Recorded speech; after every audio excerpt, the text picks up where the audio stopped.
In this video, I want to cover the Events tab here on your Connect desktop client.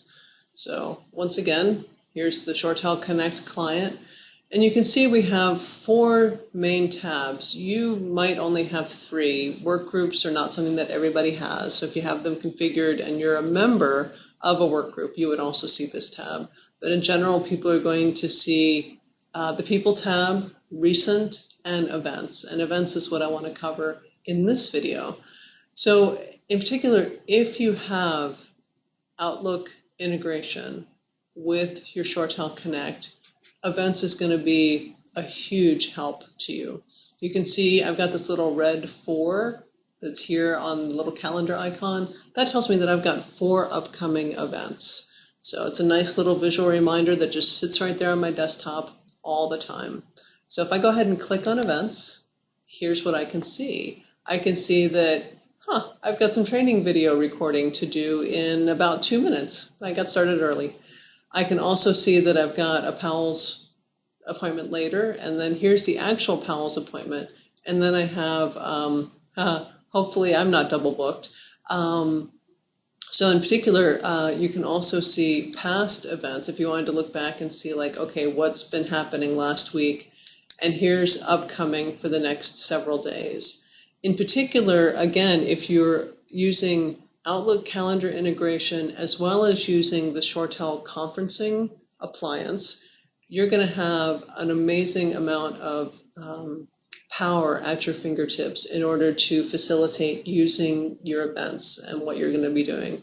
So this 2 o'clock call that I have with the PALS management team is actually a conference that I created through the ShoreTel client for conferencing, and I'm going to be sharing my screen. And so when the time comes at 2 o'clock, I can just tell it, I don't even have to open up my Outlook.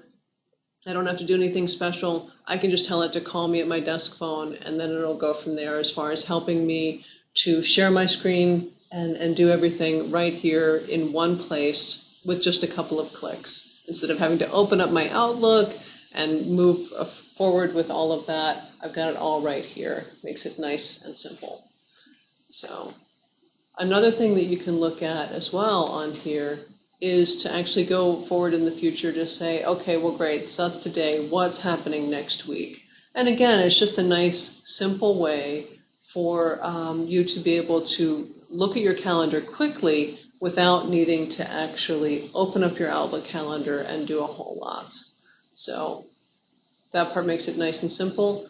You also have a really great feature down here, which, with ShoreTel Connect, with the Connect client, always look towards the bottom to see what you can do as far as adding something to this existing tab. So in this case, let's go ahead and do a new event. So I'm going to click here and it opens. So let me make sure this is a little bit better for us. So here's what we have. Make this a little larger.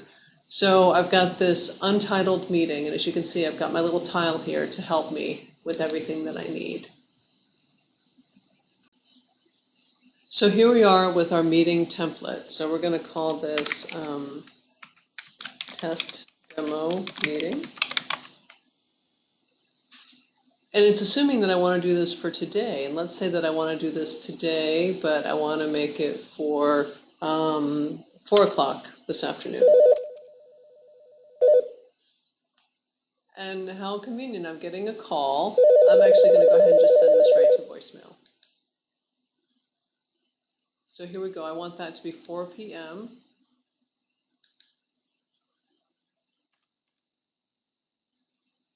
Thank you, ShoreTel, for reminding me that I'm not going to try to make this for 4 a.m. That would not be good. So I'm going to say the meeting is going to last 1 hour. On-site location, it's collaborative. Here I am, I'm the organizer, and I'm also going to be the presenter. And I'm also going to put Daniel in here. You'll see that Daniel's presence bar looks different than mine, just as a little side note here. This shows that he's actually on the phone. If you see the orange, that means he's on the phone. Green means he's available. Red would mean that he was out of the office or in a meeting, something like that. So, and I didn't want to change my call handling mode for these videos, which is why I got a voicemail that came in. And as you can see, it's here under recent call, recent voicemail, that sort of thing. So I've got me as the organizer. I'm going to have Daniel help present. I love this feature. You can actually set up the agenda and give it a certain amount of time. Makes it so easy to really make sure that you're keeping track of how the meeting is going. Everybody's going to see this little visual, bar that's consuming time. I mean, on the one hand, this is great, and it's also a little nerve-wracking. But let's say we're going to do intros, and that's going to be, 10 minutes. We're going to do intros. So next we've got item 1 is call flow. And that's probably, let's go ahead and give that 25 minutes. So I've used up 30 minutes of my time, as you can see here. So let's go ahead and say item 2 is going to be queue codes. Do we want wrap-up codes? Do we not want wrap-up codes? And that's probably only going to be 15 minutes or so. If we figure out that we need them, and, I see. Let's put that as 10 minutes. And then let's go ahead and say, final thoughts. And give that, my math is bad, 10, 20, 40, we'll give that 15 minutes. So there we go. That's what we have for our meeting. So 10 minutes for our introductions. 25 to talk about call flow, a good 10 minutes to talk about if we need queue codes, what those would be, wrap-up codes, account codes, make busy codes, all of those different things. And then final thoughts, 15 minutes. So I can go ahead and put in the overview here so that everybody sees exactly what's happening. If you've got Dropbox integration, you can also throw a file in. You could actually throw in an actual Word document that's got the agenda. Or let's say that everybody needed to look at a call flow diagram for the proposed call flow, and that's going to be in there. Or, to take it out of the telephony world, maybe everybody needs to look at a blueprint or a design. You drop it into Dropbox and it's going to be shared with everybody. So now at this point, I'm ready to go ahead and create this invitation. So I'm going to go ahead and create the conference. It's opening Outlook for me, just so nice. And here it is. So we've got the 2 people who are going to be part of this meeting. Let me make this a little bigger.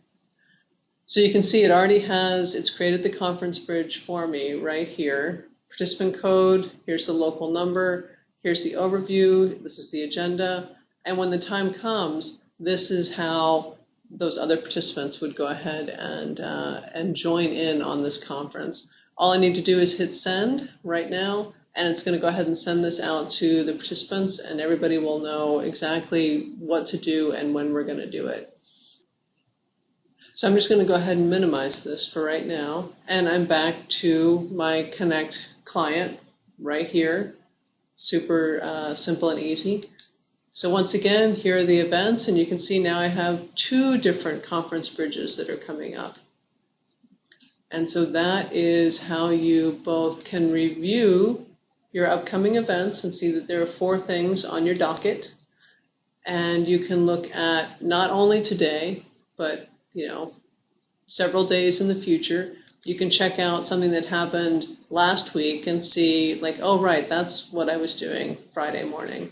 And then you can also take a look at just a particular day if you want to. So that is events. Thank you so much for watching.